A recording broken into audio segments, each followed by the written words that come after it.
Hello दोस्तों, आज हम एक्सप्लेन करेंगे बटरफ्लाई मूवी को। ये साल 1982 में रिलीज हुई थी। ये बहुत ही ड्रामेटिक और रोमांटिक मूवी है जो आप लोगों को डेफिनेटली बहुत ज्यादा अच्छी लगेगी। तो दोस्तों, वीडियो को लास्ट तक देखने से पहले मूवी की स्टार्टिंग में हमें एक हॉट सी और बहुत सुंदर लड़की दिखाई जाती है जिसका नाम केडी होता है और यही लड़की इस मूवी की लीड एक्ट्रेस है जो कि इस समय एक सुनसान रोड पे खड़ी हुई है और लिफ्ट मांग रही है। पर तभी एक माल गाड़ी वाला इसको लिफ्ट दे देता है। जब केडी गाड़ी में बैठी हुई थी तो ये ट्रक ड्राइवर केडी को घूरता है और धीरे धीरे उसकी जांघों पर हाथ रख देता है, जिससे केडी समझ जाती है कि ये क्या चाहता है। फिर केडी भी उसको सीड्यूस करने का बहाना करने लगती है और सीड्यूस करते करते उसके जूते खोलकर बाहर फेंक देती है और उसकी पैंट भी उतार देती है। और तभी मौका देखकर गाड़ी से उतरकर अपना बैग लेके भाग जाती है और गाड़ी ड्राइवर उतर के चिल्लाता रहता है। पर तभी केडी एक पहाड़ी पर पहुंचती है और उसे वहां से एक घर दिखाई देता है। पर जब वो उस घर के पास जाती है तो वहाँ उस घर का ओनर नहीं होता, इसलिए वो घर के बाहर ही बैठ जाती है। फिर तभी वहाँ उस घर का ओनर आता है और उस ओनर का नाम जैस होता है। जिसके बाद जैस केडी से पूछता है कि तुम कौन हो और यहाँ कैसे बैठ रही हो। और तभी केडी जैस के साथ फ्लर्ट करने लगती है, जिसके बाद जैस केडी को वहाँ से जाने को बोलकर आगे चला जाता है और जाकर के अपनी गाय का दूध निकालने लगता है। और केडी भी बजाय वहाँ से जाने के जैस के पीछे जाकर उससे बात करने लगती है और गाय का कच्चा दूध पीने लगती है। दरअसल जैस यहाँ एक सिल्वर माइन फैक्ट्री की देखरेख करता है और जैस की बेबी गैल मॉर्गन जो इसे पिछले 15 साल पहले ही छोड़ के जा चुकी थी और वो अपने साथ जैस की 2 बेटियों को भी ले गई है। जिसके बाद केडी घर के गेट पे जाके खड़ी हो जाती है और जैस को वहाँ खड़े होकर अपना नाम बताती है और अपना बैग लेकर घर के अंदर चली जाती है। और बातों ही बातों में जैस को पता चल जाता है कि केडी उसी की बेटी है, तो इसलिए वो उसे घर के अंदर ही जाने देता है। और फिर रात को जब दोनों डिनर कर रहे होते हैं तो केडी बातों बातों में उससे उसकी माँ के बारे में पूछता है और बोलता है कि तुम भी कुछ अपने बारे में बताओ। जिस पर केडी बोलती है कि मेरी माँ प्रोस्टिट्यूट का काम करती है और मैं भी मेरे स्कूल के दिनों में एक लड़के से प्यार कर बैठी थी और मैं प्रेग्नेंट हो गई थी और अब मेरा 2 महीने का बेटा भी है और जिस वजह से मुझे आसपास के लोग ताने मारने लगे और मुझे अपना घर छोड़ के भागना पड़ा। पर जैसे ही सब सुनकर केडी को बोलता है कि तुम मेरे घर से अभी निकल जाओ। पर केडी जैस को मना लेती है और जैस मान भी जाता है। और जब रात को केडी सोने के लिए ड्रेस चेंज करती है तो जैस केडी की पर्दे पर परछाई देखता है और उसे साइड की विंडो से भी देखने की कोशिश करता है। फिर अगले दिन मॉर्निंग में केडी सिल्वर माइन फैक्ट्री के पास खड़ी होती है, तभी जैस उसे देखकर फिर अगले दिन जैस जब घर के बाहर खड़ा होता है और तभी उस गाड़ी में से केडी उतर के आती है तो जैस पूछता है कि वो गाड़ी किसकी थी और उस गाड़ी में कौन था। तो केडी बोलती है वो मेरे फ्रेंड का भाई था जो मुझे यहाँ तक छोड़ने आया था। और जिसके बाद रात को जैस केडी के रूम में जाता है और अब केडी चर्च वाली बात की वजह से जैस से गुस्सा थी तो इसलिए वो उससे बात नहीं करती। पर जैस केडी को मनाते हुए बोलता है कि तुम यहाँ रह सकती हो जब तक तुम चाहो और वो ऐसी हरकत अब दोबारा नहीं करेगा। और तभी जैस केडी को बताता है कि वो कल से दोबारा माइंड में खुदाई शुरू करेगा और ये सुनकर केडी बहुत खुश हो जाती है और तभी दोनों धीरे धीरे इंटीमेट होने लगते हैं। पर केडी खुद को रोक लेता है और वहाँ से चला जाता है। फिर अगले दिन दोनों हमें माइंड में खुदाई करते हुए दिखाई देते हैं। पर उस दिन उन दोनों को कुछ नहीं मिलता और शाम को घर आ जाते हैं और घर आते ही केडी बहुत थक जाती है तो इसलिए वो जाकर लेट जाती है। जिसपे जैस बोलता है कि आओ नहा लो, मैं पानी गर्म कर देता हूँ, फिर उसके बाद सो जाना। जिसके बाद केडी जैस के सामने ही कपड़े उतार कर टब में बैठ जाती है और जैस से बोलती है कि मेरी जरा मसाज कर देना।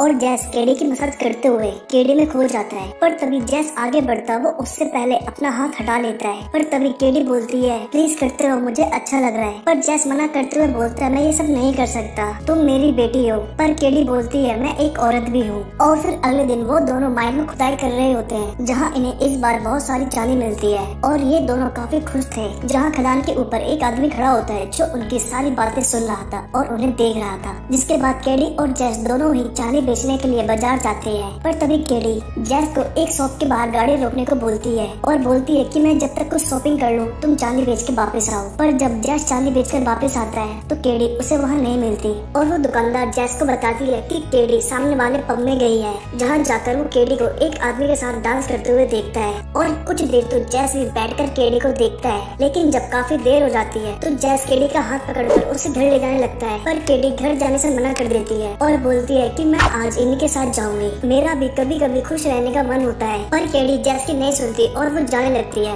लेकिन तभी जैस बोलता है मैं वो सब करूँगा जो तुम चाहती हो। फिर केडी मान जाती है और जब ये दोनों घर जाने लगते हैं पर तभी पब के कुछ लोग जैस को मारने लगते हैं और ये देखकर केडी भी लड़ाई में कूद पड़ती है और वो दोनों मिलकर उन दोनों को पब से बाहर निकाल देते हैं। और इस लड़ाई के बाद इन दोनों को कोर्ट जाना पड़ता है। दरअसल इनकी लड़ाई एक पुलिस केस हो गया था तो इसलिए इन्हें कोर्ट में कुछ $कुछ का फाइन लगता है। जिसके बाद ये घर आते समय दोनों दोनों गाड़ी में बहुत मस्ती करते हुए आते हैं और घर आते ही केडी देखती है कि उसकी बड़ी बहन जेनी आई हुई है और वो अपने साथ केडी के 2 महीने के बेटे को भी लाई होती है। जिसके बाद केडी जेस को अपने बेटे को दिखाती है पर जेस केडी पर ज्यादा ध्यान न देते हुए अंदर चला जाता है। लेकिन रात को जेस केडी के बेटे को खिलाता है, तभी उसकी नजर उसके पेट पे बनी एक निशान पर जाता है और तभी जेनी उस रूम में आके केडी को बताती है कि बॉस तुम्हारे साथ शादी करने के लिए तैयार है और इसलिए वो तुम्हें कल लेने आ रहा है। फिर अगले दिन बॉस जब केडी को लेने आता है तो केडी उससे बोलती है कि तुम यहाँ क्या लेने आए हो, मुझे तुमसे कोई शादी वादी नहीं करनी, जाओ यहाँ से चले जाओ। फिर लास्ट में बॉस के प्यार के सामने केडी मान जाती है, जिसके बाद वो दोनों जेस के पास जाते हैं और बॉस जेस से माफी मांगता है तो जेस बॉस को माफ भी कर देता है। और तभी रात को बॉस सबको बताता है कि केडी और मैं हम दोनों 2 दिन में शादी करने वाले हैं। और तभी जेस को एडलैम आते हुए दिखाई देता है, जिसे देखकर वो तुरंत अपनी बंदूक लेकर आ जाता है क्योंकि इन दोनों में काफी लड़ाई थी। जिसके बाद एडलैम गाड़ी से उतरकर जेस को मनाने की कोशिश करता है पर जेस नहीं मानता। जिसके बाद एडलैम गाड़ी से मॉर्गन को उतारता है, मतलब जेस की वाइफ को, जिसे देखकर वो अपनी बंदूक नीचे कर लेता है। दरअसल वो लोग केडी से मिलने आए थे और अब मॉर्गन की तबीयत काफी खराब रहती थी तो इसलिए उन लोगों ने उसे पकड़ा हुआ था और पकड़ के ही उसे अंदर भी ले जाते हैं। जिसके बाद एडलैम मॉर्गन से मिलने उसके रूम में जाता है तो तभी उन दोनों के बीच कुछ बात होती है और मॉर्गन सुई से एडलैम पर हमला कर देती है तो तभी एडलैम मॉर्गन को जान से मार देता है। फिर अगले दिन अंतिम संस्कार के दौरान जेस को आभास होता है कि एडलैम को खदान के बारे में पता चल गया है तो इसलिए जेस अपनी गन लेकर माइन की तरफ भागते हुए दिखाई देता है और वहाँ जाकर देखता है तो एडलैम खदान खोद रहा था और इन दोनों के बीच काफी बहस चलती है। तो तभी जेस की नजर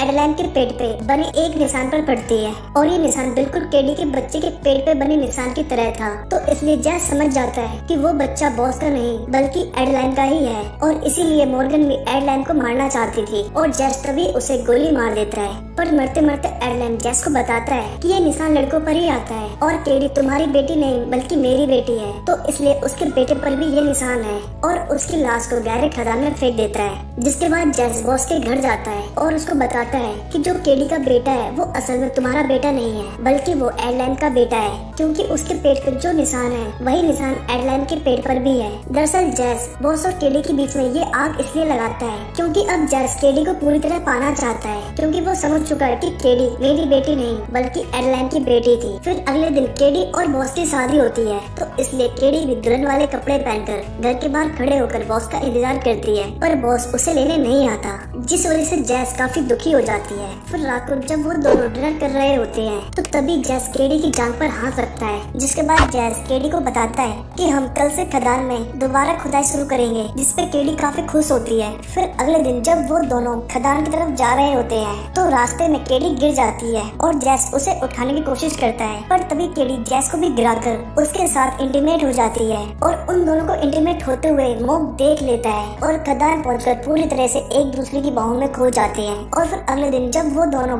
खदान से चांदी निकाल रहे होते हैं तो तभी पुलिस आकर जेस को गिरफ्तार करने को बोलती है। पुलिस वाले से पूछता है कि मेरा गुनाह क्या है, जिसमें पुलिस वाला जेस को बताता है कि तुम अपनी ही बेटी के साथ इंटीमेट हुए हो और ये तुम अच्छी तरह जानते हो कि ऐसा करना नेचर के खिलाफ है और एक क्राइम भी है। जिसके बाद अगले दिन कोर्ट में मोक गवाही देते हुए दिखाया जाता है, जिसकी गवाही सुनकर जज बोलता है कि तुम दोनों ने हमारे देश का लॉ तोड़ा है इसलिए तुम दोनों को सजा होगी। और ये सुनकर जज बोलता है कि इसमें केडी की कोई गलती नहीं है, मैंने ही उसके साथ जबरदस्ती की थी, वो ऐसा इसलिए करता है ताकि केडी बच जाए। और जिसके बाद जज अपना फैसला सुनाने वाला ही होता है तो तभी जज चिल्ला उठता है और बोलता है कि केडी मेरी बेटी नहीं बल्कि एडलैम की बेटी है। और ये साबित करने के लिए जज बोलता है कि केडी के बच्चे के पेट पर जो निशान है एडलैम और मोक के पेट पर भी है। दरअसल मोक एडलैम का ही भाई था तो इसलिए वो मोक की शर्ट फाड़ के मोक के पेट पे बने निशान को सबको दिखा देता है और इससे साबित हो जाता है कि केडी जेस की बेटी नहीं बल्कि एडलैम की बेटी ही थी। जिसके बाद वो दोनों बाइज्जत बरी हो जाते हैं और फिर कुछ दिनों बाद बॉस केडी को लेकर दूसरे शहर में शिफ्ट हो जाता है और इस तरह ये मूवी यहीं एंड हो जाती है।